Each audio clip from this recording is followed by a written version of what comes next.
Once again, welcome back friends to Physics by MRA and thank you for your love and support। और एक बार फिर से लेके आ गए हैं अपना लेक्चर। ठीक है, कल तो हमने अपना हैप्पी संडे कर दिया था, लाइव नहीं आए थे, लेकिन आज हम पढ़ने जा रहे हैं superposition principle of electrostatic force. तो superposition principle of electrostatic force को पढ़ने से पहले, क्योंकि ये बहुत ही ईजी टॉपिक है, तो इसको पढ़ने से पहले एक बात बता दूँ कि परसों हमने क्या पढ़ लिया था। परसों हमने पढ़ लिया था Coulomb's law in vector form पढ़ लिया था। तो बहुत से बच्चों को Coulomb's law in vector form बहुत ही डिफ़िकल्ट लगता है, बहुत ही डिफ़िकल्ट टॉपिक है और ये आसानी से समझ में भी नहीं आता है। तो ये समझ में नहीं आता है तो इसके लिए एक और बात मैं बता दूं कि देखिए, इसको हम ऐसे भी लिख सकते हैं, वेक्टर फॉर्म को हम ऐसे भी सिंपली लिख सकते हैं। ठीक, तो ये ऐसे हम सिंपली लिख सकते हैं, तो बहुत ज़्यादा लंबा चौड़ा क्यों पढ़ा हमने कल, ये भी तो बात आ जाती है। तो अब लंबा चौड़ा पढ़ा हमने, बिल्कुल अच्छी तरह से एक्सटेंड फॉर्म में पढ़ लिया था। ठीक, अब जिनको समझ में नहीं आया है तो वो शॉर्ट में यहाँ पर समझ लें। जैसे हमारे पास कोई भी जो कूलम्ब्स लॉ का फॉर्मूला था, F=1/4πε0 Q1 Q2 upon R square, and ये आर कैप यहाँ पर क्यों लगाया है, अभी इसको इग्नोर करो। ठीक, अभी इसको इग्नोर करो और इतना फॉर्मूला अभी हम जानते हैं कि ये ऐसा होता है। अब इस फॉर्मूले को हमें क्या करना है, Coulomb's law in vector form, मतलब वेक्टर फॉर्म में कन्वर्ट करना है। अब बात की जाए यहाँ पर किसकी, 1/4πε0 की। तो 1/4πε0 क्या था, एक प्रोपोर्शनलिटी कांस्टेंट था। तो ये कांस्टेंट है, इसकी वैल्यू चेंज नहीं हो सकती है। ठीक है, इसके पास कोई डायरेक्शन नहीं होगी। ठीक, और Q1 Q2 की बात की जाए तो Q1 Q2 क्या है, Q1 Q2 चार्जेस हैं। चार्जेस के पास मैग्नीट्यूड होता है, लेकिन मैग्नीट्यूड वो चेंज नहीं कर सकते। ठीक है, और मैग्नीट्यूड होता है लेकिन चार्जेस के पास क्या नहीं होता है, डायरेक्शन नहीं होती है। तो अब ये भी क्या डिफाइन नहीं कर सकते, इसकी वेक्टर फॉर्म को डिफाइन नहीं कर सकते। अब बचा क्या, इन चार्जेस के बीच की डिस्टेंस आर। तो आर ही हमको क्या सेटिस्फाई करेगा, क्या करेगा, सेटिस्फाई करेगा इसकी वेक्टर फॉर्म को लाने में। इसलिए अगर जिस किसी भी चीज़ की हमको क्या लानी पड़ती है, क्या लानी है, वेक्टर फॉर्म लानी है, तो उसका यूनिट वेक्टर का मल्टीप्लाई कर दो, डायरेक्ट क्या कर दो, मल्टीप्लाई कर दो पूरी जो उसका आंसर है। तो इसको हम आर कैप से क्या कर देंगे, मल्टीप्लाई कर देंगे सिंपली, और इसको किस में कन्वर्ट कर लेंगे, वेक्टर फॉर्म में कन्वर्ट कर लेंगे। तो आई होप आपको ये वाली बात समझ में आ गई होगी, ये वाली। अब चलते हैं अपने लेक्चर की ओर। और वंस अगेन वेलकम क्या बोल दिया यार मैंने, welcome back friends to physics by MRA and thank you for your love and support. और ऐसे ही करके अपना सपोर्ट बनाए रखें। अब हम पढ़ने वाले हैं superposition principle of electrostatic force. तो superposition principle of electrostatic force होता क्या है, इलेक्ट्रोस्टैटिक फोर्स या हम बोले कोलम्बियन फोर्स, एक ही बात है। क्या है, एक ही बात है। अब सुपरपोजिशन प्रिंसिपल क्या है बेसिकली, अब मान लीजिए हमारे पास अभी तो हमने क्या क्या कर रहे थे, अभी तक क्या कर रहे थे, बहुत ही छोटी चीज़ कर रहे थे कि यहाँ पे एक चार्ज ले लिया, दूसरा चार्ज यहाँ पे ले लिया। तो दो चार्जेस के बीच में सिंपली यहाँ पे क्या रखा था, आर डिस्टेंस थी इन दोनों चार्जेस के बीच में, और क्या निकाल लेते थे हम, फोर्स निकाल लेते थे इन दोनों के बीच का, इलेक्ट्रोस्टैटिक फोर्स। लेकिन अब पूरा सिस्टम है हमारे पास, अगर हमारे पास पूरा सिस्टम है, ये पूरा सिस्टम है और इसके अंदर बहुत सारे चार्जेस हैं, कितने हैं, Q1 है, Q2 है, Q3 है, Q4 है, बहुत सारे चार्जेस दे रखे हैं। तो एक चार्ज यहाँ पर है बीच में Q0, तो ये Q1 और Q0 दोनों फोर्स लगा रहे होंगे, और ऐसे करें Q2 भी इसके ऊपर फोर्स लगा रहा होगा, Q4 भी लगा रहा होगा, Q3 भी लगा रहा होगा। ठीक है, सब लगा रहे होंगे इस वाले चार्ज के ऊपर क्या, इलेक्ट्रोस्टैटिक फोर्स। अब बात आती है इस के ऊपर, जो Q0 के ऊपर इलेक्ट्रोस्टैटिक फोर्स लग रहा है टोटली, मतलब बोला जाए तो नेट फोर्स इस वाले चार्ज के ऊपर कितना लग रहा है। बात यहाँ पर आती है कि नेट फोर्स इस वाले चार्ज के ऊपर कितना लग रहा है, मतलब टोटल फोर्स कितना है इसके ऊपर। तो सुपरपोजिशन प्रिंसिपल ने बताया कि जो नेट फोर्स है इस चार्ज के ऊपर वो किसके इक्वल होता है, वो इक्वल होता है एल्जेब्रिक सम के, किसके, algebraic sum of electrostatic force by an individual charge on them. जो इंडिविजुअली जो चार्जेस हैं, जैसे ये Q1 चार्ज है, इसके ऊपर फोर्स लगा रहा है, Q2 चार्ज है वो इसके ऊपर लगा रहा है, Q3 इसके ऊपर लगा रहा है, Q4 इसके ऊपर लगा रहा है, मतलब F1 ये लगा रहा है Q1 वाला, F2 Q2 की वजह से हो रहा है, और F3 3 वाले की वजह से, और F4 Q4 की वजह से। तो ये F1 F2 F3 F4 इतने फोर्सेस लग रहे हैं। अब टोटल की बात की जाए तो सुपरपोजिशन प्रिंसिपल के अकॉर्डिंग एफ नेट जो टोटल फोर्स होता है, नेट फोर्स होता है, वो किसके इक्वल होता है, अगर हम इन सब का ऐड कर दें, F1 plus F2 plus F3 plus F4, ठीक है, तो इन सब के एल्जेब्रिक सम के इक्वल होता है, जो कि इस तरह से हम लिख सकते हैं, और इन सब की वैल्यू हम खोल के लिख सकते हैं। ठीक, अब इतनी बात समझ में आ गई कि ये होता क्या है। अब एक बात आती है, यहाँ पर हमने क्या लिख रखा है कि सब मतलबी हैं, किसी का किसी से कोई रिश्ता नहीं है। तो ये सुपरपोजिशन प्रिंसिपल की बहुत ही अच्छी खासियत है और ये बहुत ही अच्छा पॉइंट है जो कि आपको अपने माइंड में रखना है। किस में रखना है दोस्तों? माइंड में बिल्कुल बिठा के रखना है। देखिए, ये Q1 चार्ज है, वो इसके ऊपर फोर्स लगा रहा है Q0 के ऊपर, जो कि कितना है, F1 है। अब अगर ये सिंगल, इसके लिए अभी कहानी बता रहा हूँ, अभी Q1 के लिए कहानी बता रहा हूँ, लेकिन ये अलाउ सब पर है, ठीक है। इसको लेट कर लिया कि ये चार्ज Q1 है और ये इसके ऊपर फोर्स लगा रहा है, ठीक है, F1 फोर्स लगा रहा है। अब अगर ये हमारे Q2 क्या है, दद्दा कौन है, प्राइम मिनिस्टर हैं, Q3 कौन है, PM वो प्रेसिडेंट हैं, और Q4 कौन है, हमारे क्षेत्र के MLA हैं। अगर Q2 चार्ज, अब Q2 क्या सोच रहा है कि क्या बोलते हैं, Q1 के पास जाते हैं, इसका कुछ फोर्स कम करवा देते हैं या बढ़वा देते हैं। तो Q1 इसके पास गया और Q1 ने क्या किया, मना कर दिया, भैया मैं नहीं कर पाऊंगा कम, मैं जितना लगाऊंगा उतना ही लगाऊंगा, अपना तुम्हारा कोई रिश्ता नहीं है। Q1 बोल रहा है तुम MLA हो, मंत्री हो, अपना तुम्हारा कोई रिश्ता नहीं है। ऐसे वैसे रिश्ते तो चलते रहते हैं कि आप MLA हैं, प्रधानमंत्री हैं, कोई बात नहीं, लेकिन मैं अपना फोर्स जितना लगा रहा हूँ इसके ऊपर उतना ही लगाता रहूँगा। तो ठीक Q2 की भी यही कहानी है, ऐसे ही करके Q2 लगा रहा है, तो कोई भी चार्ज आके इससे कहता है तो वो भी नहीं बदलेगा। सिमिलरली अगर Q4 की बात करें तो ये तीनों इससे आके कहते हैं कि भैया कम कर कम कर। मतलब एक तरह से मेरा मतलब क्या है कि इसमें पहले समझ लीजिए कि अगर ये तीनों भी इससे आके कहेंगे कि भैया कम कर लो या ज़्यादा कर लो, समझ रहे हैं, कम कर लो या ज़्यादा कर लो, तो ये भी नहीं करेगा। मतलब सब एक, मतलब एक तरह से एक भाषा में बोलूँ, एक ही बार में बोलूँ कि जो भी चार्जेस हैं वो सेल्फ डिपेंडेंट होते हैं। कैसे होते हैं? Self dependent. वो किसी भी चार्ज के आने से या जाने से उनके ऊपर कोई भी इफेक्ट नहीं पड़ता है, उनके फोर्स के ऊपर कोई इफेक्ट नहीं पड़ता है। वो जितना लगा रहे हैं वो उतना ही लगाएंगे। और एक और भाषा में बोलूँ तो कोई भी चार्ज उसके फोर्स को डिस्टर्ब नहीं कर सकता है, उनके बीच का कोई भी, मतलब जो भी फोर्स लग रहा है उसके बीच में आके इंटरफियर नहीं कर सकता है। अब आप मेरी बात समझ गए होंगे। तो चलिए, आप हमारी बात समझ चुके हैं, तो अब आगे चलते हैं। आगे वाला टॉपिक है हमारे पास एब्सोल्यूट परमिटिविटी ऑफ मीडियम। कितना अच्छा टॉपिक है भाई, absolute permittivity. Wow, what's topic. देखिए, एब्सोल्यूट परमिटिविटी, आपने एक चीज़ पढ़ ली थी शायद पीछे, कुलाम्स लॉ, जिसमें इलेक्ट्रोस्टैटिक फोर्स का फॉर्मूला क्या होता था, के नहीं, अभी के नहीं, के वाली बात नहीं चलेगी। यहाँ पर क्या होता था, के की वैल्यू 1/4πε0, ठीक क्या होती थी, 1/4πε0। अब यहाँ पर क्या होगा, Q1 Q2/r², यही इसका फॉर्मूला होता था कि नहीं होता था। लेकिन यहाँ पर देखो, ये एप्सिलॉन नॉट क्या होता था, ध्यान करो, इसको बोलते थे हम absolute permittivity of free space.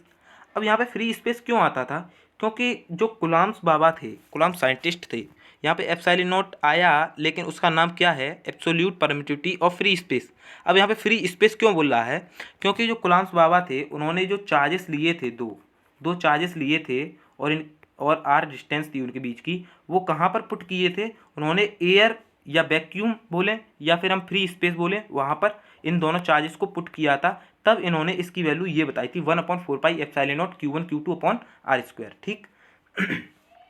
अब यही चीज़ वैक्यूम में रखी है, एयर में रखी है, या हम बोले फ्री स्पेस में रखी है, तो इसका फॉर्मूला ये निकल के आया था जो ये लिखा हुआ है। अब अगर हम किसी भी मीडियम की बात करें, ऐसे करके, ये एक मीडियम है, एक चैम्बर मान लो, इसके अंदर ऑयल भरा हुआ है, क्या भरा हुआ है, ऑयल भरा हुआ है, या अदर कोई भी मीडियम है। अब यहाँ पर हमने दो चार्जेस मान लिए और वो कितनी डिस्टेंस पर हैं, r डिस्टेंस पर हैं। लेकिन वहाँ पर उसकी फ्री स्पेस वाले की बोले, जो गुलाम बाबा ने दिया था, वहाँ पर उन्होंने उसको क्या माना था, एप्सिलॉन नॉट माना था। क्या माना था, एप्सिलॉन नॉट माना था, जिसको बोल रहे थे absolute permittivity of free space. लेकिन इस मीडियम में अब हमने पुट किए हैं, तो इसकी भी कुछ एब्सोल्यूट परमिटिविटी होगी। तो एब्सोल्यूट परमिटिविटी इसकी भी होगी, तो उसको किससे डिनोट करते हैं, लेट कर लेते हैं, किससे करते हैं, एप्सिलॉन से करते हैं। तो यही यहाँ पे क्या बात आपको समझ में आई, ये वाली आपको शायद, आई होप आपको बात समझ में आ गई होगी, बहुत ही सिंपल बात है। अब चलते हैं अपने टॉपिक की ओर आगे, कि एब्सोल्यूट परमिटिविटी ऑफ मीडियम समझ चुके हैं कि एब्सोल्यूट परमिटिविटी ऑफ मीडियम और absolute permittivity of free space दोनों ही अलग अलग बातें हैं। अब लेट कर लीजिए कि absolute permittivity of free space क्या थी, होती है, वो फॉर्मूले में आपने देखी होगी कि एप्सिलॉन नॉट उसको लिखते हैं, क्या लिखते हैं, एप्सिलॉन नॉट लिखते हैं। ऐसे ही करके एब्सोल्यूट परमिटिविटी ऑफ मीडियम को क्या मानते हैं, एप्सिलॉन मानते हैं, ठीक। अब एक और चीज़ समझिए, आगे बढ़ने से पहले एक और चीज़ समझिए। अगर हमने यहाँ पे एप्सिलॉन लिया, ये क्या है epsilon? Absolute permittivity of medium. ठीक है, परमिटिविटी है ये मीडियम की। और एप्सिलॉन नॉट क्या है? एप्सिलॉन नॉट क्या है? Absolute permittivity of free space है। अगर हम मीडियम वाले परमिटिविटी की फ्री स्पेस वाली परमिटिविटी से डिवाइड करा दें तो ये क्या बन जाएगा? रिलेटिव परमिटिविटी बन जाएगा। ठीक है, ये बात आप जानते हैं। रिलेटिव परमिटिविटी बन जाता है अगर मीडियम वाला, कोई भी मीडियम वाले से अगर हम फ्री स्पेस से डिवाइड करा दें या कंपेयर करा दें तो वो एक तरह से रिलेटिव वैल्यू हो जाती, कंपेयरिंग हो जाती, इसलिए इसको रिलेटिव वैल्यू बोलेंगे और इसको क्या बोलेंगे? रिलेटिव परमिटिविटी बोलेंगे। तो अब हम क्या निकालने जा रहे हैं? हमारा गोल क्या है? रिलेटिव परमिटिविटी है। ठीक है, क्या है गोल? रिलेटिव परमिटिविटी है। तो इसके लिए हमको क्या करना पड़ेगा? कंपेयर, बात आई कंपेयर की, कंपेयर की बात आई है कि कंपेयर करना पड़ेगा, कंपेयर। और कंपेयर का मतलब डिवाइड करके ही हम किसी चीज़ को कंपेयर कर सकते हैं। ठीक है, तो यहाँ पर फ्री स्पेस वाली बात है, फ्री स्पेस की ये आई है, एब्सोल्यूट परमिटिविटी और फ्री स्पेस का काम है। इसमें देखिए क्या बताया था, epsilon upon epsilon naught equal to epsilon R. तो यहाँ पर इसकी ज़रूरत है और इसकी ज़रूरत है। तो ये क्या है? ऊपर वाली एब्सोल्यूट परमिटिविटी ऑफ क्या था? मीडियम थी। और नीचे वाली क्या है? Absolute permittivity of free space थी। तो यहाँ पर इसकी ज़रूरत पड़ने वाली है और मीडियम वाले की एप्सिलॉन की ज़रूरत पड़ने वाली है। तो ठीक, अब इलेक्ट्रोस्टैटिक फोर्स को ध्यान कर लो। अब दो केसेस बन गए हमारे पास, एक फ्री स्पेस का केस बन गया और एक मीडियम का केस बन गया। अब दोनों को इलेक्ट्रोस्टैटिक फोर्स के टर्म में इसके फॉर्मूले लिख लेंगे और फिर उसके बाद डिवाइड कर देंगे। ठीक है, वैसे ही डिवाइड करते ही हमारे पास क्या आ जाएगी? रिलेटिव परमिटिविटी आ जाएगी। देखिए कैसे आती है। मान लो कि ये क्या है हमारे पास? एक फ्री स्पेस है, वैक्यूम हो सकता है, एयर हो सकता है या कुछ भी हो सकता है, फ्री स्पेस है, समझ रहे हैं? Free space. और यहाँ पर दो चार्जेस पुट कर दिए हैं, ये प्लस और ये वाला माइनस। ठीक, ये दो चार्जेस हमने पुट कर दिए हैं और ये कितनी डिस्टेंस है इनके बीच की? आर है। और यहाँ की जो फ्री स्पेस की परमिटिविटी है वो जानते हैं एप्सिलॉन नॉट होती है। तो इसके टर्म में अगर हम इलेक्ट्रोस्टैटिक फोर्स का फॉर्मूला लिखें, क्या लिखें? इलेक्ट्रोस्टैटिक फोर्स का फॉर्मूला लिखें। ये क्या लिखा है? From definition of electrostatic force. तो क्या लिख देंगे?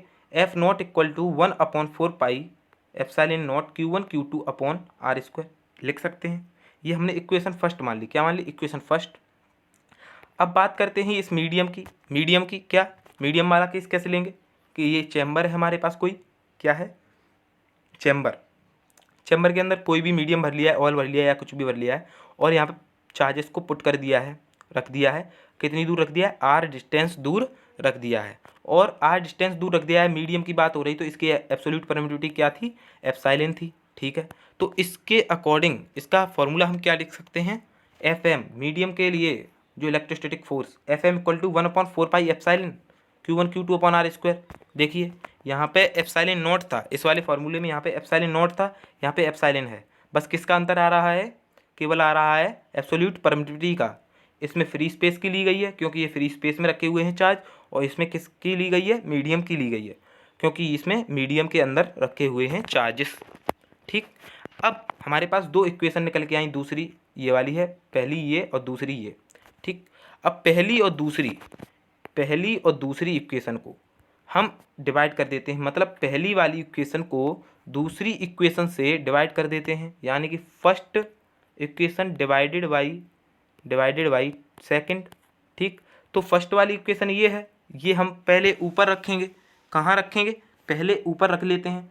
ये जो एफ नॉट वाली इक्वेशन है इसको हमने ऊपर रख लिया, देख लीजिए ये ऊपर रखी हुई है, ये वाली वैल्यू देखिए। ठीक है, ये रखी हुई है। अब नीचे वाली मतलब सेकंड वाली वैल्यू ये नीचे रख दीजिए, नीचे रख दी हमने, देखिए अब नीचे रख दी। ठीक, बिल्कुल सही केस जा रहा है अपना। अब इसमें देखिए सिमिलर अब ये डिवाइड किया है हमने, तो सिमिलर चीज़ें काट दीजिए, Q1 Q2 upon R square और ये Q1 Q2 upon R square. ठीक है, हमने काट दिया। अब यहाँ पर 4 पाई और 4 पाई भी कैंसिल हो रहे हैं। ठीक है, अब हमारे पास ये कटने के बाद क्या क्या वैल्यू बची? 1/एप्सिलॉन नॉट अपॉन 1/एप्सिलॉन, ये चीज़ बची हमारे पास। तो अब इसका क्रॉस करेंगे ऐसे करके, तो क्रॉस करने के बाद हमारे पास क्या वैल्यू निकल के आएगी? एप्सिलॉन अपॉन एप्सिलॉन नॉट, जो कि मैंने बताई थी किसके इक्वल थी? रिलेटिव परमिटिविटी के इक्वल थी। ठीक है, बिल्कुल सही हुआ, देखिए बिल्कुल सही हुआ, ये वैल्यू हमारे पास निकल के आ गई है और ये रिलेटिव परमिटिविटी यानी एप्सिलॉन आर के इक्वल है, और इसको हम क्या बोल सकते हैं, और रिलेटिव परमिटिविटी के अलावा और क्या बोल सकते हैं, डाई इलेक्ट्रिक कॉन्स्टेंट भी बोलते हैं। ठीक, अब मैंने बताया इलेक्ट्रोस्टैटिक फोर्स को ही कोलम्बियन फोर्स बोलते हैं। क्यों बोलते हैं? क्योंकि ये कूलॉम जो साइंटिस्ट थे उन्होंने दिया था। ठीक है, क्या बताया था? दो चार्जेस के बीच में फोर्स बताया था कि नहीं बताया था, जिसको हम इलेक्ट्रोस्टैटिक फोर्स बोलते हैं। और ये बताया किसने? कूलॉम ने। तो उसके बेस पे इनका क्या नाम रख दिया, मतलब इस फोर्स का क्या नाम दे दिया? दूसरा कोलम्बियन फोर्स भी दे दिया। अब बात करते हैं आगे कौन सा टॉपिक है? Electric field and electric field lines. देखिए, इलेक्ट्रिक फील्ड वाला कॉन्सेप्ट बहुत ही सरल है, लेकिन ये बेस है, आगे के जो भी टॉपिक होंगे इससे ही कवर होंगे। ठीक, आगे के जितने भी टॉपिक होंगे वो इससे ही कवर होने वाले हैं, तो अच्छे से समझिए इसको, अच्छे से। मान लीजिए हमारे पास कोई भी चार्ज है, ये प्लस क्यू, और ये आसपास की चीज़ अट्रैक्ट करता है, ये बात की बात है। अभी मैं इसको समझाता हूँ। ये प्लस क्यू चार्ज है और ये अपने आसपास एक ऐसा फील्ड क्रिएट करता है, अगर हम इसके पास या इसके अंदर हम क्यू नॉट चार्ज यानी कि पॉजिटिव टेस्ट चार्ज को इसके अंदर एंटर कराते हैं, इसके अंदर लाते हैं, तो जो ये टेस्ट चार्ज है इसके ऊपर इलेक्ट्रोस्टैटिक फोर्स फील होने लगता है। क्या होने लगता है? इलेक्ट्रोस्टैटिक फोर्स फील होने लगता है। तो इसके अंदर आने पर इसको क्या हुआ? इस चार्ज की वजह से इसके ऊपर इलेक्ट्रोस्टैटिक फोर्स फील होने लगा। तो क्या बोलेंगे? ऐसे फील्ड को क्या बोलेंगे? ये फील्ड क्या बोलेंगे? इलेक्ट्रिक फील्ड बोलेंगे। ठीक, अब ये चार्ज की वजह से फील्ड बनना है, इसलिए हमने इसको क्या नाम दे दिया? इलेक्ट्रिक फील्ड नाम दे दिया। ठीक है, इतनी बात समझ गए होंगे कि इलेक्ट्रिक फील्ड किसे बोलते हैं। अब दूसरी बात आती है कि electric field intensity. Electric field समझ गए? इलेक्ट्रिक फील्ड क्या है? क्या है इलेक्ट्रिक फील्ड? कि कोई भी चार्ज है उसको अंदर लेके आते हैं, कोई भी चार्ज है वो अपने आसपास ऐसा फील्ड बना रहा है, अगर किसी भी दूसरे पॉजिटिव टेस्ट चार्ज को उसके अंदर लाते हैं तो पॉजिटिव टेस्ट चार्ज के ऊपर कोई ना कोई फोर्स एक्ट करता है, इलेक्ट्रोस्टैटिक फोर्स एक्ट करता है, उसके ऊपर लगता है। तो ऐसे फील्ड को क्या बोल रहे थे? इलेक्ट्रिक फील्ड बोल रहे थे। अब दूसरा नाम आता है इसके अंदर इलेक्ट्रिक फील्ड इंटेंसिटी का। तो ये चार्ज था, ये अपने आसपास क्या बना रहा था? क्या बना रहा था? इलेक्ट्रिक फील्ड बना रहा था। इतनी बात पता लग गई। ठीक है, अब ये इसके अंदर बहुत सारे पॉइंट्स हो सकते हैं, कौन सा भी पॉइंट ले लो, कौन सा भी एक पर्टिकुलर पॉइंट ले लो, ये वाला ले लो या ये वाला ले लो। अगर हम इसमें से किसी भी एक पर्टिकुलर पॉइंट के पास या किसी भी पॉइंट पर इस टेस्ट चार्ज को ले जाते हैं, इस टेस्ट चार्ज को ले जाते हैं, इस वाले पॉइंट पर ले जा रहे हैं या इस वाले पॉइंट पर ले जा रहे हैं, तो इस पॉइंट पर पहुंचने के बाद इस पॉइंट पर इस वाले चार्ज को कितना इलेक्ट्रोस्टैटिक फोर्स फील हो रहा है, इस वाले चार्ज पर कितना इलेक्ट्रोस्टैटिक फोर्स लग रहा है, तो क्या बोलेंगे इसको? Electric field intensity. यानी कि एक तरह से ये क्या है? ये क्वांटिटी है, अमाउंट है, कितना लग रहा है इस वाले चार्ज के ऊपर। जो ये चार्ज है हमारे पास, ये वाला जो चार्ज है क्यू नॉट, वो अंदर किसी पॉइंट पर लेके आ रहे हैं, तो उस पॉइंट पर, पर्टिकुलर पॉइंट पर कितना इलेक्ट्रोस्टैटिक फोर्स लग रहा है, तो उसको क्या बोलते हैं? इलेक्ट्रिक फील्ड इंटेंसिटी बोलते हैं। अब इतनी बात समझ गए कि इलेक्ट्रिक फील्ड इंटेंसिटी क्या है। ठीक, अब इलेक्ट्रिक फील्ड इंटेंसिटी की दूसरी बात समझ लो कि इलेक्ट्रिक फील्ड इंटेंसिटी को ई वेक्टर से डिनोट करते हैं। ठीक, और ये एक वेक्टर क्वांटिटी है। क्या है? वेक्टर क्वांटिटी है, और इसका फॉर्मूला क्या है? E vector equal to F vector upon Q naught. ठीक है, इस वाले फॉर्मूले को ध्यान में रखिए। क्या रखिए? ध्यान में रखिए, याद कर लीजिए। E vector equal to F over Q naught बहुत ही ज़्यादा इंपॉर्टेंट है, ये वाला जो फॉर्मूला है बहुत ही ज़्यादा इंपॉर्टेंट है। अभी के तुरंत की तुरंत याद कीजिए, हमारे साथ बोलिए। E equal to F over Q naught, E equal to F over Q naught, E equal to F over Q naught. ठीक, 3 बार बोल लिया, याद हो गया। ठीक, ये किसका फॉर्मूला है? इलेक्ट्रिक फील्ड इंटेंसिटी का फॉर्मूला है, जो कि हमने याद कर लिया। अब दूसरी बात, अगर कोई भी चार्ज है, ठीक, अब दूसरी इसमें हेडिंग है। इतनी बात पहले मैं समझा देता हूँ कि इलेक्ट्रिक फील्ड इंटेंसिटी क्या थी, वो इस वाले नोट से पढ़ के देखिए कि due to on reaching at particular point in electric field how much electrostatic force exert by the test charge. जो मैंने बताया वही लिखा हुआ है। ठीक, अब फॉर्मूला ये बताया मैंने, ठीक है, फॉर्मूला ये बताया इलेक्ट्रिक फील्ड इंटेंसिटी का। अब इसकी एसआई यूनिट की बात कर लो, एसआई यूनिट की, तो ऊपर फोर्स है एफ ओवर क्यू नॉट है कि नहीं है? देखिए इधर बताता हूँ, फॉर्मूले के अकॉर्डिंग इसकी एसआई यूनिट कैसे निकालते हैं। जैसे E equal to F over Q naught था, ठीक है, क्या था? E equal to F over Q naught. अब एसआई यूनिट क्या होगी इसकी? तो एसआई यूनिट इसकी फोर्स की क्या होती है? न्यूटन अब ये डिवाइड लगाई भी तो डिवाइड लगा दो, और ये क्यू नॉट क्या है, चार्ज है, चार्ज की क्या होगी, कूलाम, तो क्या निकल के आ गई इसकी यूनिट, ऐसा यूनिट क्या है, न्यूटन पर कूलाम। तो यहाँ से ये हमने क्या समझ ली, क्या समझ ली, हमने समझ ली इसकी ऐसा यूनिट। ठीक, इतनी बात समझ गए। अब इतनी बात समझ गए हमने, क्या क्या समझ लिया, इलेक्ट्रिक फील्ड क्या होता है, क्या क्या क्या समझ लिया, इलेक्ट्रिक फील्ड क्या होता है, इलेक्ट्रिक फील्ड इंटेंसिटी क्या होती है, ठीक, और इलेक्ट्रिक फील्ड इंटेंसिटी का फॉर्मूला क्या होता है, किससे डिनोट करते हैं, और इसका ऐसा यूनिट क्या होता है, इतनी सब कुछ चीज़ें समझ गए। अब एक और इसके आगे हेडिंग आती है कि electric field intensity due two point charge. अब कोई भी पॉइंट चार्ज है हमारे पास, क्या है, कोई भी पॉइंट चार्ज है, ये पॉइंट चार्ज है, ये अपने आसपास क्या कर रहा है, हमको पता है, पहले ही बता चुका हूँ, इलेक्ट्रिक फील्ड क्रिएट कर रहा है, बना रहा है। तो इसके पास ये आर डिस्टेंस दूर यहाँ पर कोई पॉजिटिव टेस्ट चार्ज है, ठीक, कितनी दूर है, आर डिस्टेंस दूर है, इसको हम इधर लेके आ रहे हैं, इसके फील्ड के पास लेके आ रहे हैं। तो इस चार्ज की वजह से, इस चार्ज की वजह से इसके ऊपर, मतलब ये पॉइंट चार्ज हमने लिया है प्लस क्यू, और उसकी वजह से ये क्या बन रहा है, इलेक्ट्रिक फील्ड बन रहा है। तो इस चार्ज की वजह से इस पर क्यू नॉट टेस्ट चार्ज पर कितनी इलेक्ट्रिक फील्ड इंटेंसिटी है, ये चीज़ अब हमको फाइंड करनी है। तो ये हमको क्या फिगर अपने माइंड में रखो, ये जो मैंने बनाया है, ठीक है। अब बात करते हैं यहाँ पे किसका भी, किस कौन से फॉर्मूले का यूज होगा, क्या क्या यूज होगा। देखिए इसमें एक फॉर्मूले का यूज होगा equal to F over Q naught, जो कि अभी पढ़ा था हमने, क्या था, इलेक्ट्रिक फील्ड इंटेंसिटी का फॉर्मूला था, किसका था, इलेक्ट्रिक फील्ड इंटेंसिटी का, ये वाला फॉर्मूला था, ठीक है। अब दूसरा फॉर्मूला कौन सा इसमें यूज होने वाला है, दूसरा वाला फॉर्मूला यूज होने वाला है इलेक्ट्रोस्टैटिक फोर्स का। देखिए इलेक्ट्रोस्टैटिक फोर्स का फॉर्मूला यहाँ पे क्या लगेगा, K Q Q naught upon R square. अब आप सोच रहे होंगे क्यू और क्यू नॉट की जगह पे Q1 Q2 होता था, लेकिन यहाँ पे क्यू और क्यू नॉट क्यों ले लिया, ये सोच रहे हैं ना, क्यू और क्यू नॉट क्यों ले लिया। अब वो इसलिए ले लिया क्योंकि वहाँ पर Q1 और Q2 लेट करते थे, उस फॉर्मूले में क्या करते थे, Q1 और Q2 को हम लेट करते थे, ठीक है, वहाँ पर लेट करते थे। लेकिन यहाँ पर हमने कौन से चार्जेस लिए हैं, ये Q लिया है पहला, दूसरा Q नॉट लिया है, तो इन दोनों चार्जेस को यहाँ पर यूज करेंगे। तो दो फॉर्मूले हमको यूज करने पड़ेंगे, एक तो हमको किसका किसका किसका, देखिए एक तो E वाला एंड दूसरा इलेक्ट्रोस्टैटिक फोर्स वाला, ठीक, पहला इलेक्ट्रिक फील्ड इंटेंसिटी, दूसरा इलेक्ट्रोस्टैटिक फोर्स का, ठीक। अब देखिए इलेक्ट्रिक फील्ड इंटेंसिटी का फॉर्मूला क्या था, एफ ओवर क्यू नॉट, क्या था, एफ ओवर क्यू नॉट। अब जानते हैं इलेक्ट्रोस्टैटिक फोर्स उन दोनों के बीच में लग रहा है, लग रहा होगा, जब दो चार्जेस हैं तो कूलम्ब्स लॉ के अकॉर्डिंग फोर्स तो लग ही रहा होगा। तो यहाँ पे एफ की वैल्यू रख सकते हैं, ठीक है, यहाँ पे एफ की वैल्यू रखते हैं, एफ की वैल्यू यहाँ पे रख देंगे K Q Q naught upon R square रख देंगे, और होल में नीचे क्या है, क्यू नॉट है, ठीक। अब यहाँ पे ये क्यू नॉट से क्यू नॉट कैंसिल हो जाएगा, हो जाएगा कि नहीं हो जाएगा, सिमिलर चीज़ है। अब हमारे पास क्या वैल्यू बची, ये जो कि क्या है, electric field intensity due two point charge की वैल्यू है। Electric field intensity due two point charge की वैल्यू क्या है, के क्यू ओवर आर स्क्वायर, ठीक है। आप समझ गए होंगे, आई होप ये वाला डेरिवेशन भी आप अच्छी तरह से समझे होंगे। और इसी बेस पर ये वाला फॉर्मूला, जो ये फॉर्मूला है, ये बहुत ही ज़्यादा इंपॉर्टेंट है। कौन सा वाला फॉर्मूला जो अभी निकाला, के क्यू ओवर आर स्क्वायर, ये बहुत ही ज़्यादा इंपॉर्टेंट है, आगे भी बहुत ही ज़्यादा इसके ऊपर डेरिवेशन करने पड़ेंगे, एक्सियल लाइन पे, इक्वेटोरियल लाइन पे, बहुत ज़्यादा, ठीक।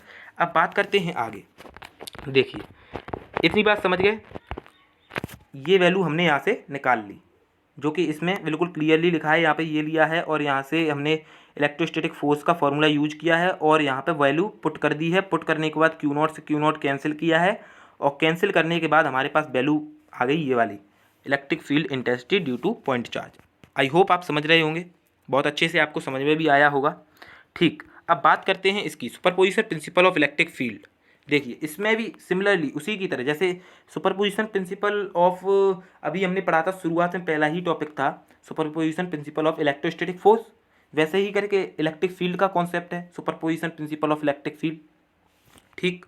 क्या है, superposition principle of electric field. देखिए इसको भी एक बार फिगर से समझा देता हूँ।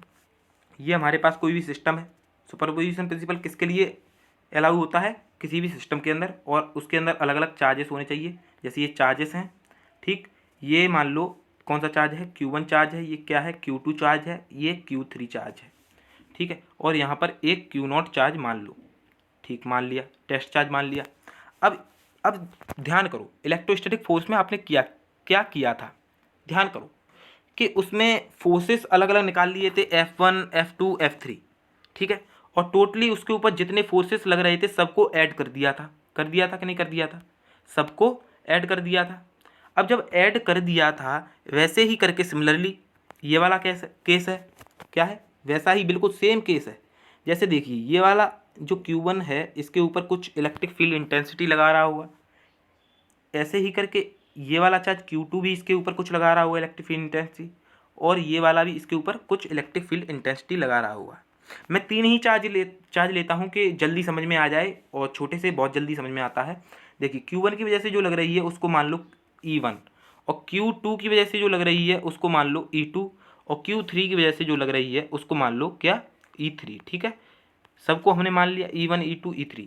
अगर इसके ऊपर हमें टोटली जितनी मतलब नेट इलेक्ट्रिक फील्ड इंटेंसिटी निकालनी है तो क्या करना पड़ेगा, सुपरपोजिशन प्रिंसिपल के according E1 plus E2 plus E3 सबका एल्जेब्रिक सम, मतलब जो भी इंडिविजुअली लगा रहा है बिल्कुल इलेक्ट्रोस्टैटिक फोर्स की तरह, इंडिविजुअली जो भी फोर्स उसमें लगता था तो सबको ऐड कर देते थे। वैसे ही करके सेम इसमें भी इलेक्ट्रिक फील्ड इंटेंसिटी अलग अलग चार्जेस की वजह से लग रही है, तो यहाँ पर भी इन सबका एल्जेब्रिक सम किसके इक्वल होगा, नेट इलेक्ट्रिक फील्ड इंटेंसिटी के इक्वल होगा। तो E1 plus E2 plus E3 को इक्वल टू ई नेट लिख सकते हैं, बिल्कुल सही। अब आप शायद आप समझ गए हैं ये वाली बात, ठीक है, आप ये वाली बात भी समझ चुके हैं। चलिए ये वाली बात आप समझ गए। अब बात करते हैं किसकी, अब बात करते हैं बिल्कुल उसमें एक और चीज़ पढ़ ली थी हमने, क्या पढ़ा था हमने उसमें एक चीज़ पढ़ी थी कि किसी का किसी से कोई रिश्ता नहीं और सब मतलबी हैं। वो किस लिए बोला था, क्योंकि उसमें फोर्स वाले में सभी कैसे थे, सेल्फ डिपेंडेंट थे। कोई भी एमएलए आ जाए, प्रधानमंत्री आ जाए, चाहे प्रेसिडेंट आ जाए, ठीक है, वो अपना फोर्स कम नहीं कर रहा था। वैसे ही करके इसमें होगा, कैसे, मतलब E1 का जो भी फोर्स लगा रहा है, E1 सॉरी जो Q1 Q0 के ऊपर, जैसे फिगर से ही समझाना पड़ेगा, जैसे Q1 है ये Q2 है, दो चार्जेस को कंपेयर करके कर लेते हैं, यहाँ पर Q0 है, तो यहाँ पर क्या है, ये Q1 इसके ऊपर जो भी इलेक्ट्रिक फील्ड इंटेंसिटी लगा रहा है वो अफेक्टेड नहीं होगी किसी भी दूसरे चार्ज की वजह से, इसकी वजह से अफेक्टेड नहीं होगी, ठीक है। अब जो E2 लगा रहा है, सॉरी Q2 लगा रहा है इसके ऊपर, वो Q1 की वजह से नहीं होगी। तो ये चीज़ मैं पहले समझा चुका हूँ, आई होप आप इसको भी आप अच्छी तरह से समझ चुके होंगे कि दूसरा चार्ज कभी भी किसी एक चार्ज के बीच में इंटरफियर या डिस्टरबेंस का कोई भी मतलब पार्ट नहीं बनता है, ठीक। अब चलते हैं आगे, ये भी आप समझ गए होंगे। अब बात आती है इलेक्ट्रिक फील्ड लाइंस की। अब इलेक्ट्रिक फील्ड लाइंस का टॉपिक समझो। देखिए इलेक्ट्रिक फील्ड लाइंस क्या है, एक तरह से बोले तो केवल इमेजिनरी पाथ है। क्या है, इमेजिनरी पाथ है, और इलेक्ट्रिक फील्ड लाइन है। इलेक्ट्रिक फील्ड लाइन में आगे देखो क्या आ रहा है, इलेक्ट्रिक फील्ड आ रहा है, तो इलेक्ट्रिक फील्ड की जाहिर बात है, क्या इसमें किसकी बात होगी, इलेक्ट्रिक फील्ड की बात होगी। तो इलेक्ट्रिक फील्ड लाइन है तो इसमें लाइन की बात होगी, मतलब क्या बोले। अब आप एक एग्जाम्पल सोचो, जैसे हमारे पास कोई ये कॉम्ब है, ये क्या है, कॉम्ब है मतलब क्या, कंगा है।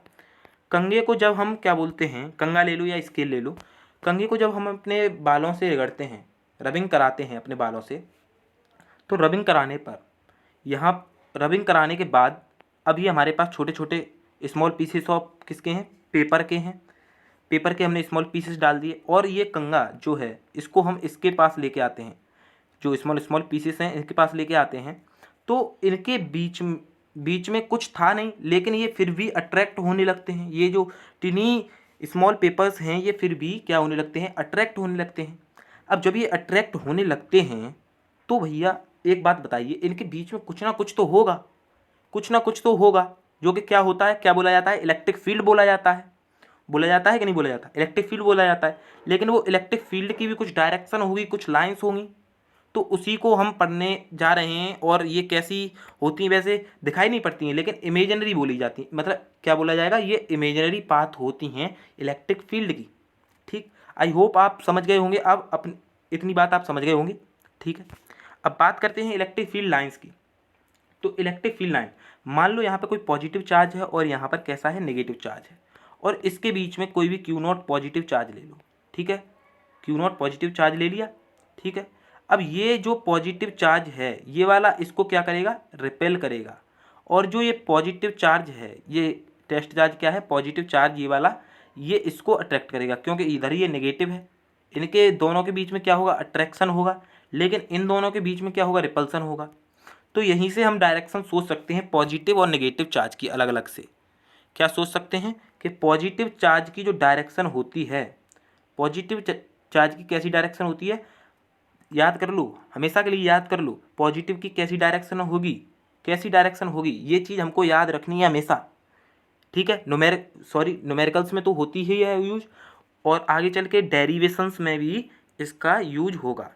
तो पॉजिटिव वाली क्या होती है, पॉजिटिव टू पॉइंट, क्या बोला जाएगा, पॉजिटिव टू पॉइंट, पॉइंट कोई मान लो पी, यहाँ पे कोई पी है पॉइंट, और वो पॉजिटिव की तरफ से जाती हुई दिखाई देगी। एक बार फिर से बता देता हूँ, तो पॉजिटिव वाले की डायरेक्शन क्या होगी, यहाँ पर कोई पॉइंट है, ठीक है, वो पॉइंट की तरफ जाती हुई दिखाई देगी, मतलब पॉजिटिव टू पॉइंट, ऐसे करके याद रखना, पॉजिटिव टू पॉइंट, पॉइंट की तरफ जाती हुई। अब नेगेटिव वाले की बात करें, नेगेटिव वाले की बात करें तो यहाँ पे हमने पॉजिटिव लिया था, यहाँ पे प्लस क्यू नॉट चार्ज था और यहाँ पे नेगेटिव था, ठीक है। ये अट्रैक्ट कर रहा था ऐसे, और ये इसको रिपेल कर रहा था, लेकिन इसके अंदर भी सोचो, इसके अंदर जा रही हैं, मतलब इसके अंदर जा रही हैं, देखिए इसके अंदर जा रही हैं कि नहीं जा रही हैं।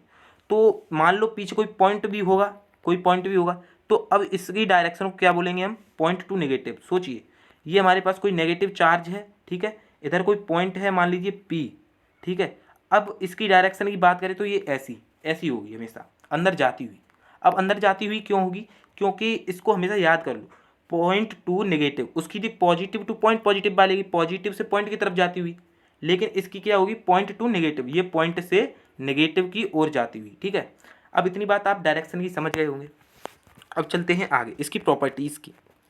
प्रॉपर्टीज़ की बात समझने से पहले ये जो दो फिगर हैं, ये एक तरह से इनकी प्रॉपर्टीज़, एक बहुत सारी प्रॉपर्टीज़ हैं उनमें से एक हैं, ठीक है। इनकी डायरेक्शन की भी बात कर ली जाती है। तो जो ये पॉजिटिव है, मान लो इसकी बात की जाए तो यहाँ पर कोई पॉइंट होगा P, यहाँ इधर भी हो सकता है कोई पॉइंट, इधर भी कोई हो सकता है, इधर भी हो सकता है, और इधर भी हो सकता है, इधर भी हो सकता है, किधर, मतलब चारों तरफ हो सकते हैं, नहीं हो सकते हैं। तो मैंने बताई थी डायरेक्शन क्या, पॉजिटिव टू पॉइंट, मतलब पॉजिटिव से जो पॉजिटिव चार्ज है वो कहाँ जा रहा होगा, पॉइंट की तरफ जा रही होगी उसकी डायरेक्शन। तो पॉजिटिव टू पॉइंट ये है, सही है, बिल्कुल सही इसमें दिखाया गया है, ठीक है, बिल्कुल सही, बिल्कुल सही, बिल्कुल सही, यही हमारा इसका फिगर होगा। अब ऐसे ही करके हम नेगेटिव की बात कर लेते हैं, नेगेटिव की बात करते हैं। देखिए ये नेगेटिव है, नेगेटिव की क्या बताई थी, पॉइंट टू नेगेटिव, तो यहाँ पर भी पॉइंट हो सकता है, यहाँ भी हो सकता है, ठीक है, चारों तरफ हो सकता है कि नहीं हो सकता है पॉइंट, ठीक है। तो यहाँ पर कोई पॉइंट होगा, यहाँ पर भी होगा, तो पॉइंट टू नेगेटिव ऐसे हो सकता है, पॉइंट टू नेगेटिव मतलब नेगेटिव के अंदर जाती हुई। आप अब डायरेक्शन समझ गए होंगे बहुत अच्छी तरीके से देखिए, है कि नहीं, समझ गए, बिल्कुल सही। चलिए अब चलते हैं आगे। इन दोनों को डायरेक्शन की आप इन दोनों डायरेक्शन को आप समझ गए होंगे, पॉजिटिव और नेगेटिव को बहुत अच्छी तरीके से। और ध्यान रखना, पॉजिटिव टू पॉइंट और पॉइंट टू नेगेटिव दोनों ही डायरेक्शन डेरिवेशन वगैरह में यूज की जाएंगी, ठीक। अब चलते हैं इसकी प्रॉपर्टीज़ के पास। एक प्रॉपर्टीज़ तो वही डायरेक्शन वाली हमेशा याद रखना, और पहली प्रॉपर्टी इसमें लिखी हुई है ये वाली डायरेक्शन वाली। कोई भी लाइन हो सकती है, इलेक्ट्रिक फील्ड लाइन ये हो सकती है, या ये हो सकती है, ये हो सकती है, कुछ भी हो सकती है। लेकिन मान लो ये हमारे पास कोई इलेक्ट्रिक फील्ड लाइन है, ठीक है। अगर हम इसके कर्व पर किसी भी, ये हमारा, चलिए फिर से लिखी, अरे दूसरा कलर ले लेता हूँ, कौन सा कलर लें, ये ग्रीन कलर। चलिए ये हमारे पास इलेक्ट्रिक फील्ड लाइन है कोई, ठीक। अब इसके ऊपर अगर हमने टेंजेंट डाल दी, मतलब ये कर्व है, ऐसे घूम रही है, ऐसे घूम रही है, इसकी कोई प्रॉपर डायरेक्शन मालूम नहीं पड़ रही है। तो इस पॉइंट पर हमने टेंजेंट डाल दिया, तो इस पॉइंट पर इसकी डायरेक्शन क्या हो गई, इसकी इलेक्ट्रिक फील्ड लाइन की, इलेक्ट्रिक फील्ड की, ये, ठीक। और हम बात करें इस पॉइंट पर, ये टेंजेंट इस पॉइंट पर टच कर रही है, तो इस पर इसकी डायरेक्शन क्या हो गई, ये, ठीक है। तो ये इसके पास कितने पॉइंट्स होंगे, बहुत सारे होंगे, अनगिनत होंगे, ठीक है, बहुत सारे पॉइंट्स होंगे। तो हर एक पॉइंट पर अलग अलग डायरेक्शन होगी, ठीक है। तो हर एक पॉइंट पर हम क्या करेंगे, टेंजेंट ड्रॉ करके इसकी डायरेक्शन शो करा सकते हैं। तो यही चीज़ इसमें बताई गई है। कोई भी हमारे पास इलेक्ट्रिक फील्ड लाइन है, तो उसके ऊपर हम अगर टेंजेंट डाल देते हैं तो वो क्या करती है, उसकी डायरेक्शन शो करने लगती है, इलेक्ट्रिक फील्ड लाइन की डायरेक्शन शो करने लगती है, ठीक। अब दूसरी इसकी प्रॉपर्टी है, देखिए यही इसमें लिखा हुआ है, shows direction on drawing tangent on it's curve. ठीक है, ठीक, ये टेंजेंट वाला फिगर बना हुआ है। अब दूसरी बात करते हैं, नेवर कट ईच अदर। ये देखिए एक लाइन ये है हमारे पास, दूसरी लाइन ये है, क्या है, एक लाइन हमारे पास ये है और दूसरी लाइन ये है। ठीक, दो लाइन है। अब सोचिए, अब सोचिए क्या लिखा हुआ है, नेवर कट ईच अदर, मतलब कि कभी भी दो इलेक्ट्रिक फील्ड लाइंस हुई वो एक दूसरे को कभी एक पॉइंट पर कट नहीं करेंगी।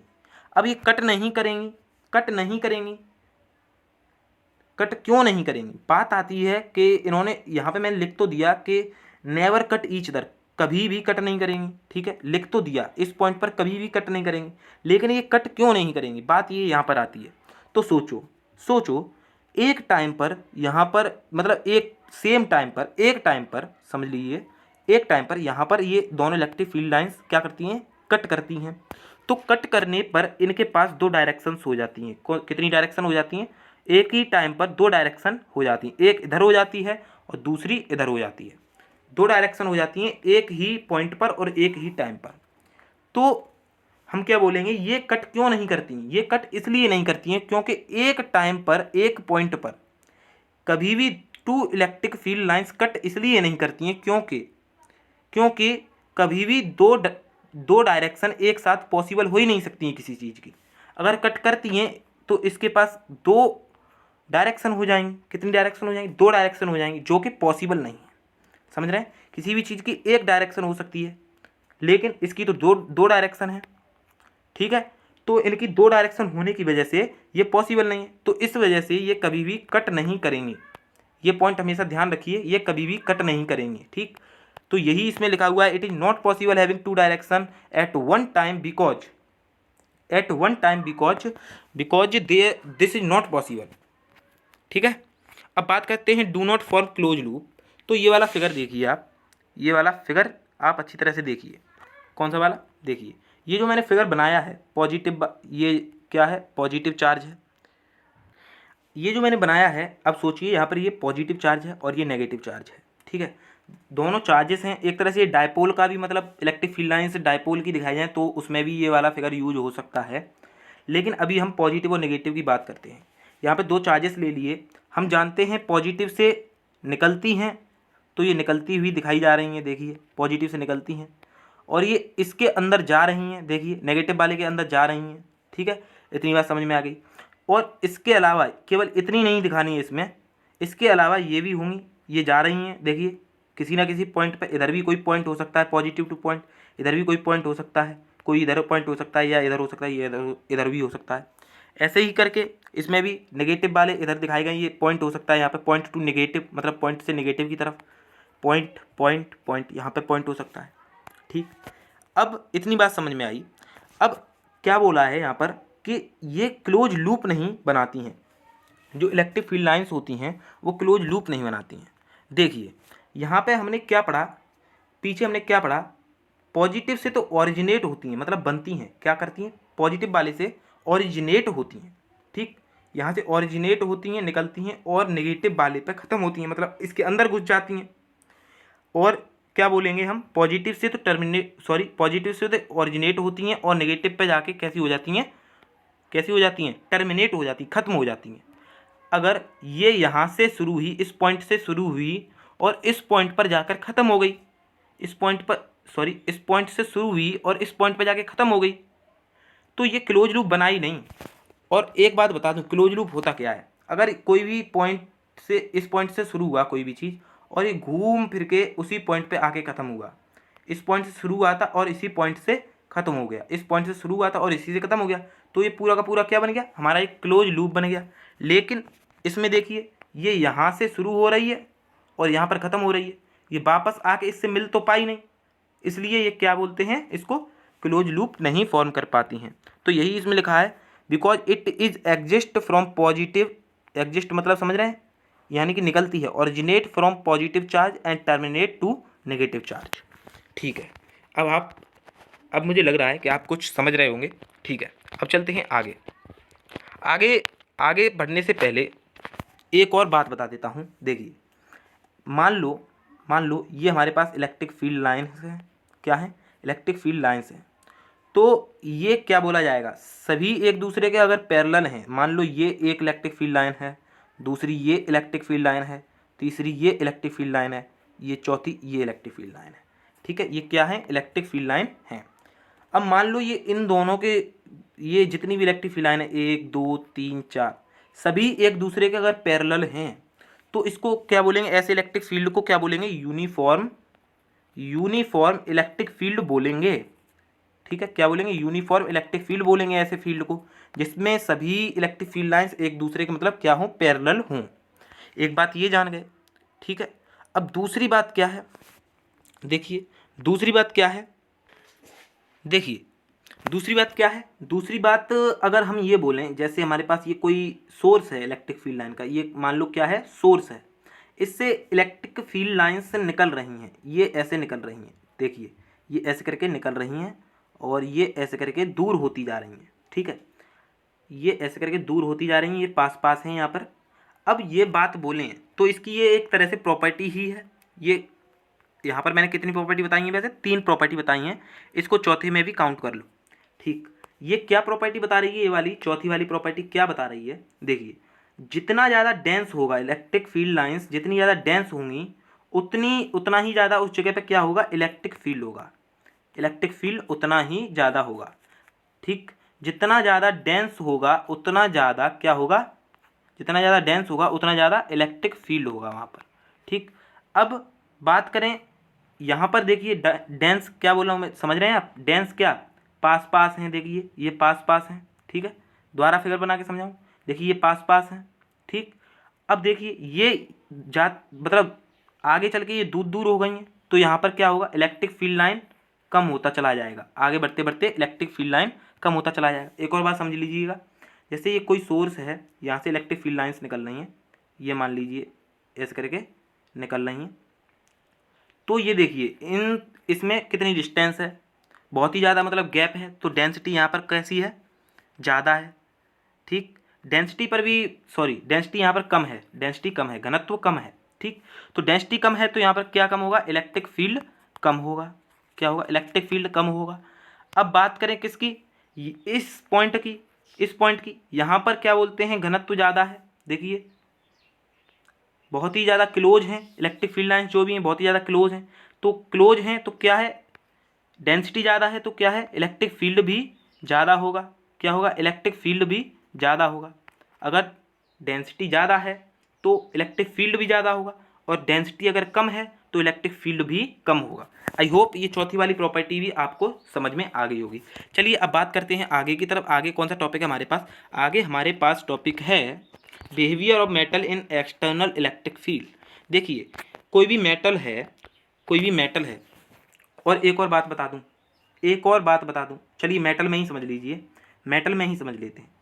देखिए कोई भी हमारे पास ये मेटल है, ठीक है, क्या है, मेटल, और मेटल या हम बोलें कोई भी कंडक्टर या मेटल, उसकी एक प्रॉपर्टी होती है कि वो जितना भी, अगर हम इसको मेटल को चार्ज करते हैं, क्या करते हैं, चार्ज करते हैं, तो चार्ज करने पर अंदर क्या बोलते हैं, दोबारा बनाता हूँ ये वाला फिगर, ये हमारे पास क्या है, मेटल है, और अगर हम इस मेटल को क्या करते हैं, चार्ज करते हैं, तो चार्ज करने पर पहले तो शुरुआत में क्या होगा, जो भी मतलब चार्जेस होंगे, इलेक्ट्रॉन हुआ, कुछ भी हुआ, प्रोटॉन हुआ, ठीक है, पॉजिटिव हुआ, नेगेटिव हुआ, मान लो इसको हमें क्या करना है, पॉजिटिव चार्ज करना है। ठीक, पॉजिटिव चार्ज करना है, तो पॉजिटिव चार्ज करने के लिए क्या किया मैंने, यहाँ पे पॉजिटिव चार्ज दिया इसको, तो पॉजिटिव चार्ज दिया तो सही, तो पहले तो पूरे में था, लेकिन कुछ देर बाद इसकी एक ये प्रॉपर्टी होती है, कुछ देर बाद ये क्या करता है, अपने आप के अंदर ये क्या बोलते हैं, सारे के सारे चार्जेस, जो भी इसके अंदर चार्जेस हैं, इलेक्ट्रॉन हुआ या कोई भी चार्ज हुआ, वो तब तक शांति से नहीं बैठता है। कब तक शांति से नहीं बैठता है, तब तक शांति से नहीं बैठता है जब तक वो उसकी सरफेस पर नहीं आ जाए। कब तक शांति से नहीं बैठता है, जब तक वो उसकी सरफेस पर नहीं आ जाए, मतलब जितना भी अंदर चार्ज था वो पूरा का पूरा उसकी सरफेस पर नहीं आ जाए, तब तक वो शांत नहीं बैठता है।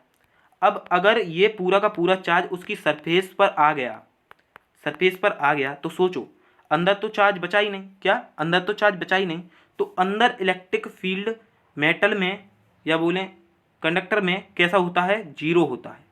समझ गए आप, कैसा होता है, जीरो होता है, ड्यू टू हिज प्रॉपर्टी। ठीक है, किसकी वजह से, इसकी प्रॉपर्टी की वजह से, क्योंकि ये अंदर तब तक नहीं बैठते हैं, तब तक मतलब शांति से नहीं बैठेंगे, जो ये चार्जेस हैं ये तब तक शांति से नहीं बैठेंगे जब तक ये इसकी सरफेस पर नहीं आ जाते। अब सरफेस पर तो आ जाते हैं, तो सरफेस पर कुछ ना कुछ तो इलेक्ट्रिक फील्ड होगा।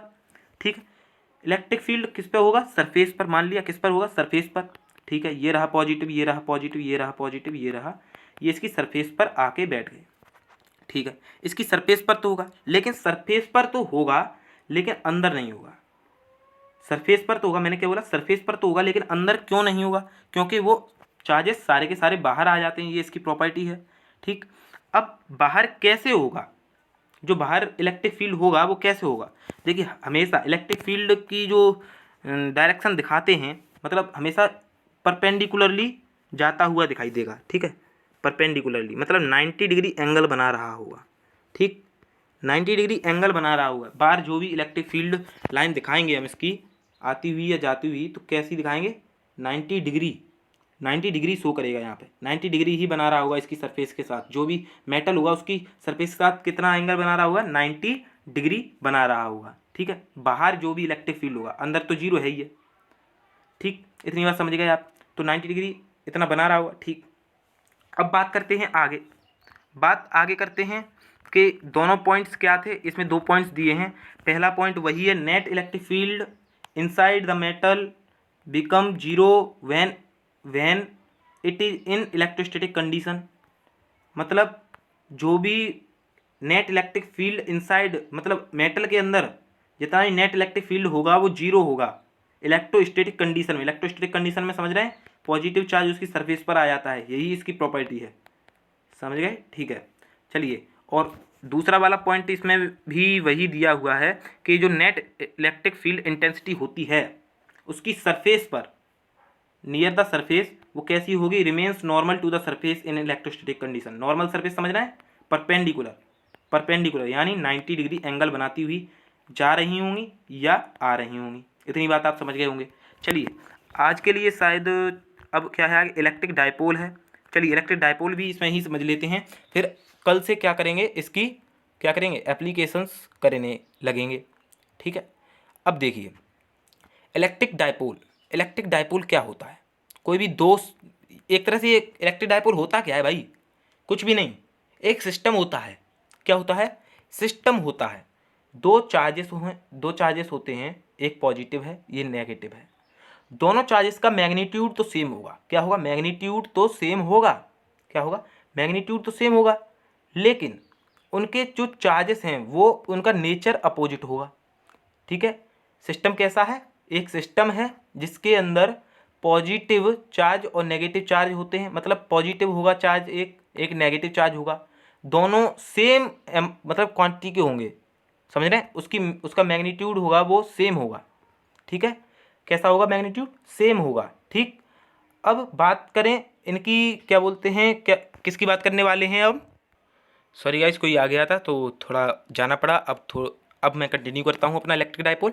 ठीक है, देखिए इलेक्ट्रिक डायपोल क्या होता है। देखिए, इलेक्ट्रिक डायपोल की बात करें तो इलेक्ट्रिक डायपोल क्या है, पहले इसकी डेफिनेशन पढ़ लीजिएगा कि डेफिनेशन क्या कह रही है। एक सिस्टम है, क्या है, एक सिस्टम है, a system of two equal and opposite point charges that are kept at very short distance two L. देखिए, इसकी डेफिनेशन से मैं समझाता हूँ। ये क्या है, एक सिस्टम है किसी भी दो चार्जेस का, ये दो चार्जेस हैं उसका सिस्टम है, और ये दो चार्जेस जो होते हैं वो बहुत ही शॉर्ट डिस्टेंस होती है, 2L लेट कर लेते हैं, वैसे शॉर्ट डिस्टेंस ही हो रही, वो शॉर्ट डिस्टेंस पर रखे हुए हैं। ये एक ऐसा सिस्टम है जिसमें पॉजिटिव चार्ज और नेगेटिव चार्ज सेम मैग्नीट्यूड के हैं बट अपोजिट नेचर के हैं, और वो शॉर्ट डिस्टेंस पर रखे हुए हैं। Same magnitude but opposite nature और शॉर्ट डिस्टेंस पर हमने इनको रखा हुआ है, तो ऐसा सिस्टम क्या बोला जाता है, ऐसे सिस्टम को क्या बोलते हैं, इलेक्ट्रिक डायपोल बोलते हैं। अब 11th क्लास में एक टर्म पढ़ा होगा आपने कि इलेक्ट्रिक डायपोल मोमेंट, जो कि इलेक्ट्रिक डायपोल मोमेंट क्या होता है, उसका फॉर्मूला क्या होता है। तो उसका फॉर्मूला क्या होता था, P vector equal to Q dot 2L vector. तो Q क्या है, मैग्नीट्यूड है। मैग्नीट्यूड इस सिस्टम में मैग्नीट्यूड क्या है, मैग्नीट्यूड सेम है दोनों चार्जेस का, बट अपोजिट नेचर के हैं, एक पॉजिटिव था एक नेगेटिव था, लेकिन कैसे थे, सेम नेचर के हैं बट अपोजिट नेचर के हैं बट कैसे हैं, सेम मैग्नीट्यूड के हैं। तो यहाँ पर मैग्नीट्यूड एक चार्ज का किसी का भी रख देंगे और शॉर्टेस्ट डिस्टेंस का मल्टीप्लाई कर देंगे तो ये इलेक्ट्रिक डायपोल मूवमेंट निकल आता है। तो अगर हम इसकी एसआई यूनिट की बात करें, इलेक्ट्रिक डायपोल मूवमेंट की एसआई यूनिट की बात करें तो इसकी कूलम्ब मीटर, मान लो ये इसका फॉर्मूला क्या है, ये Q2L, ठीक है। तो इसकी चलो एसआई यूनिट निकालते हैं। तो ये क्या है, चार्ज है तो चार्ज की कूलम्ब, और ये 2L क्या है, एक तरह से डिस्टेंस है तो मीटर। तो ये क्या आ गई इसकी एसआई यूनिट, कूलम्ब मीटर। और इसका डायमेंशन फॉर्मूले की बात करें तो ATL, ठीक, ओके, इतनी बात समझ गए। चलिए इसका फिगर भी यही है। और एक और बात जान लीजिए, ये चार्ज सेम मैग्नीट्यूड के हैं बट अपोजिट नेचर के हैं और शॉर्ट डिस्टेंस पे तो रखे हुए हैं, ठीक। ऐसा सिस्टम है हमारा इलेक्ट्रिक डायपोल का। लेकिन जो ये लाइन है जो हमारे चार्जेस, दोनों चार्जेस को जोड़ रही है, ये वाली जो लाइन है जो दोनों चार्जेस को जोड़ रही है उसको क्या बोलते हैं, एक्सिस ऑफ डायपोल बोलते हैं, ठीक। अब इसकी एप्लीकेशंस हैं वो बाद में पढ़ेंगे अगली वीडियो में। और जिसकी डायरेक्शन क्या होती है, इलेक्ट्रिक डायपोल मूवमेंट की डायरेक्शन क्या होती है, ऑलवेज नेगेटिव टू पॉजिटिव, इतनी बात ध्यान रखनी है। चलिए आज का लेक्चर यहीं पर ख़त्म करते हैं, बहुत ही ज़्यादा लंबा हो गया है और 1 घंटे का नहीं करूँगा, शायद 10 मिनट कम है, बहुत ज़्यादा कम है। चलिए अब बात करेंगे कल कि कल क्या करना है, ठीक है। कल इसकी एप्लीकेशन पढ़ेंगे, वैसे इलेक्ट्रिक डायपोल की इलेक्ट्रिक फील्ड की वजह से क्या होती हैं, जैसे एक्सिस पर हमको फाइंड करना है, जैसे कोई भी इलेक्ट्रिक डायपोल है उसको एक्सिस पर हमको फाइंड करना है इसका इलेक्ट्रिक फील्ड, और ऐसे ही करके इक्वेटोरियल पोजीशन पर, हाँ ठीक है, और किसी भी जनरल पॉइंट पर, ठीक, ऐसी हम एप्लीकेशंस पढ़ेंगे कल, ठीक है। Till then bye and support करते रहें। और हमारे जो व्हाट्सएप ग्रुप है, हमारा व्हाट्सएप ग्रुप, उनको 12th क्लास के बच्चों तक पहुंचाते रहें, ठीक है। और अब मैं बात करूं तो कल हम एप्लीकेशंस पढ़ने वाले हैं, ऐसे करके धीमे धीमे पहला चैप्टर ख़त्म होने वाला है, जल्दी ही दूसरे चैप्टर की बात करेंगे। तब तक के लिए धन्यवाद एंड बाय, और ऐसे ही सपोर्ट करें अपने चैनल को and love you. So till then bye.